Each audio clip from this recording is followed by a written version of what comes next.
abakus bilan tanishib olamiz. Abakus eng tepa qismini biz osmon deb ataymiz, eng pastki qismini esa yer deb ataladi. Mana bu ularni hammasini biz toshlar deymiz. Ular abakusning yer qismida turganligi uchun yer toshlari deymiz. Mana bu toshlarni osmon qismida turganligi uchun osmon toshlari deb ataymiz.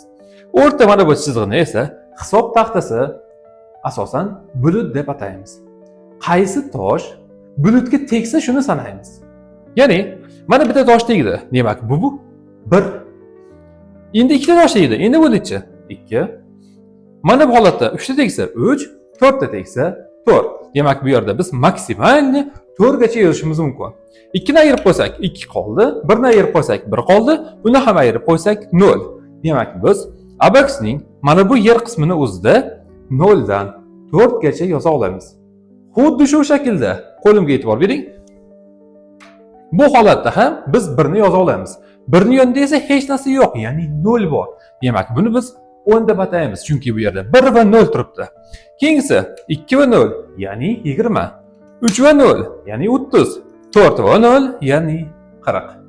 Xuddi shunaqangi holat bu ustunda ham bo'ladi. Ya'ni 1 va 2 0, 100. 2 va 2 0, 200. Bu holatda 300 va bu holatda 400. Va bu holat ham ko'rinishi mumkin. 1 va 1, ya'ni 2 emas, 11.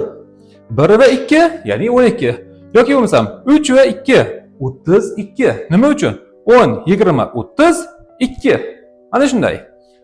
Bu holatdachi 100 deylik 31. 1 3 1, ya'ni 131. Bundan xulosa qilish mumkinki, birliklar, o'nliklar, yuzlik, minglik, 10 minglik, 100 minglik va hokazo tartibda joylashgan bo'ladi. Xuddiki daftarda yozganimiz kabi.